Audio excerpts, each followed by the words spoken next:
Well, today we're talking about the different types of workers in the maintenance field.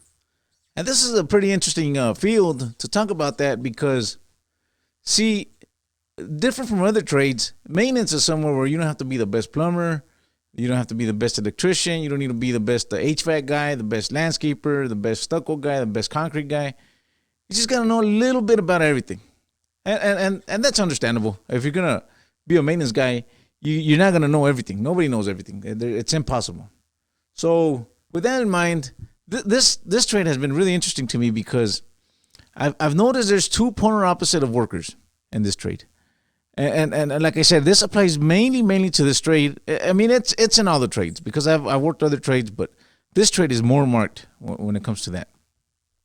And what I'm getting at is, for example, there's two different types of maintenance guys. Well, there's all in between, but I'm gonna go the two different aspects. The one guy shows up at, if he starts at 7, he gets there at 6:59 or 7:01 or 7:05, and he's still pretty close to on time.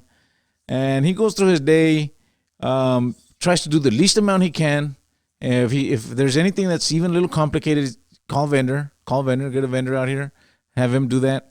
And he's really clean. He's always ordering parts. He's got everything, basically the property's running okay. He's got vendors doing the hard stuff, and he's doing the easier stuff. And he can be at a complex or a company for years and years and years and never stress about much. When he gets a couple of turns, 2 or 3 at a time, he'll call some painters and he'll get some help from temporary services and get things done. And he goes through his life like that. He drives a nice car all the time. He doesn't want to get his car dirty, so he doesn't put anything in his car. Anything that needs to be, special, move something or anything, you got to call somebody to do that. And they do great. And I'm not saying he's right or he's wrong. I'm just saying this is one aspect. Then the other aspect is where I think I'm at. I have a old truck full of tools. I have everything from all my HVAC tools, anything from recovery tanks, recovery machines, everything for HVAC, everything for plumbing. I have my sheetrock tools. I have tarps. I have all kinds of stuff in there, trowels and all kinds of stuff to do just about anything. And I try to be there early every day because I don't know what's going on. I mean, I don't want to, just show up at 7. Then there's all kinds of problems. So I want to be there early. And when it comes to quitting time, I'm not even looking at the watch. I quit at 4. We stop at 4:30 where I work at right now. But usually by the time I look at my watch, it's 5 or something, somewhere in there, or even 4:40. But it's never before 4:30. So I'm not saying I'm right either. Don't get me wrong. I'm not saying that that's the right way to do it. I'm just saying that in this field, it's pretty peculiar because none of the two aspects are right or wrong. The first guy, he's right. He doesn't stress a lot. Probably gets paid more too because he's been there longer and they rely on him, and he's just gonna say, I can't do that, so get a vendor out here for this. I can't do that, get a vendor. And I'm the other guy. They rely on me too because if there's a problem, there's an issue, they'll call me and they know I can. If I don't know how to fix it, I'll figure out a way to fix it. I'll watch a video. I'll ask somebody. I'll go buy the tool that I need. I'll do whatever it takes to get it fixed. And they rely on both of us, and both workers are good workers. I'm not saying that one's right, the other one's wrong. It's just we're different. We're different. But the more I thought about it, and I was thinking, of course, we all have our own philosophies, and we think in our mind we're always right. Because I see guys like that, and I'm thinking, man, I know he knows how to do that. I know he's got time. I know he's got the parts because I've seen him in the shop. But he'll say, no, I don't have time. I don't have the parts. Or I don't know how to do that. Call a vendor. And the tenant may be without water for a day or whatever, and he's okay with it. And I'm not saying he's wrong. He's wrong. But in my mind, with my philosophy or my work ethic, I would just do it because that's what I'm there for. But at the same time, he may be thinking, man, this guy's dumb. Why is he doing all this stuff that he doesn't have to do? He's a maintenance guy. He's not a plumber and an electrician and an HVAC guy and a sheetrocker and a stucco guy and a concrete finisher. He's just a maintenance guy. He's here to do maintenance, not do all the work. So once I started thinking like that, I'm thinking, well, my philosophy may not be right.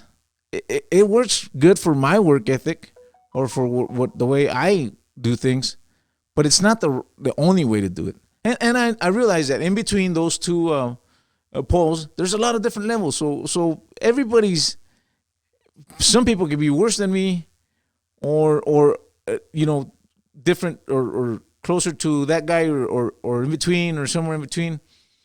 And I'm not saying anybody's right, because at the end of the day, after all this work I do and I try to do, and I buy all these tools, and I'm always watching videos, learning this, learning that, trying to be better at this, trying to be better at that, I'm only saving the guy, an owner, or a company, just a few dollars. Really, it just comes down to a few dollars. It seems like a lot of money, but to these companies that are moving millions of dollars, it's just a few dollars.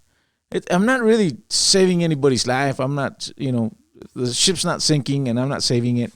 It's just my work ethic. It's not so much that they need me, because honestly, and in my experience, most guys that are like me, that are trying to do everything, that are trying to learn everything, trying to get better at everything, we just end up jumping or jumping companies a lot for different reasons.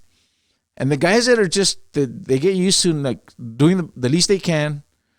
I've seen them go into a turn and say, I can do this in a day, but I'm not going to do it in a day, because I don't want the manager thinking I can do turns in a day. So it's going to take me 3 days, because that's what a turn takes here. And I'm not saying they're wrong. Their philosophy may be better than mine. If I go in there and I can see I can do it in a half a day, I'll do it in a half a day, because there's a million things to do.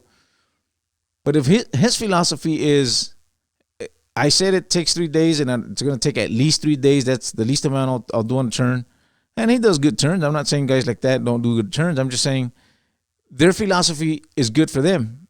Mine may be a little bit worse, because those guys, they'll last in those companies for years and years. You'll talk to them, and then they'll tell you, yeah, I've been here 15 years, 20 years, and complex is still there. There's people living there, so obviously he's doing something right. Obviously the owner's happy, the company's happy, the manager's happy. So it's just something that's in my mind. I know a lot of you maintenance guys out there have been doing this for longer than me, and you guys have seen it. And please don't think I'm saying somebody's right or somebody's wrong. In any case, I don't want to say wrong, but I may not be as right as the other guy, because I may lose a lot of time from being with my family, money that I spend on tools that companies should probably buy. I have my own work ethics. I buy my tools because I'm ever thinking, if I got to leave this company, I'm not going to mess any of the tools, because the tools are mine. They're all mine. If I got to go change the compressor, I'll do it right on my truck. I don't need anything from the shop. But the other guy, he even though he knows how to do things, because I've seen a lot of these guys, they know how to do it. I know they know how to do it, and I know they have the parts in the shop, but they'll just say, no, I don't know how to do it, or I don't have time. And like I said before, we're maintenance guys, so we're not expected to be the best plumber, the best electrician. We're just expected to do the maintenance work, not really the repair guys of everything. We're just maintenance guys. But some of us go a little further, and we're thinking we got to fix everything, and we may not be right. Anyways, it's just something that was on my mind. If you guys are maintenance guys, been doing this for longer than me, or any time, just tell me what you think. Tell me what you guys think.